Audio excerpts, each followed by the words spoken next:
तुम्ही माझ्या हातात महानगरपालिका द्या, मी राज्याचा उपमुख्यमंत्री आहे, तुमचा पालकमंत्री आहे, तिथं मी काय करायचं ते करीन।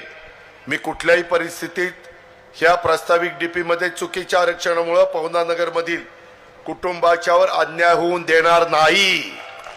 त्यावर योग्य तो पाठपुरावा करून त्यांना न्याय दिल्याशिवाय मी गप्प बसणार नाही। मी शब्दाचा पक्का आहे।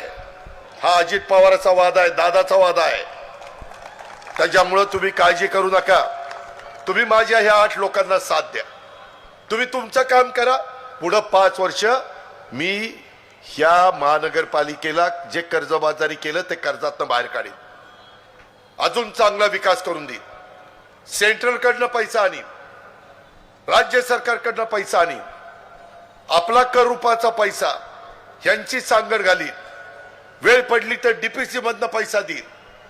मी आज राज्याचा अर्थमंत्री आहे, मला ते शक्य आहे।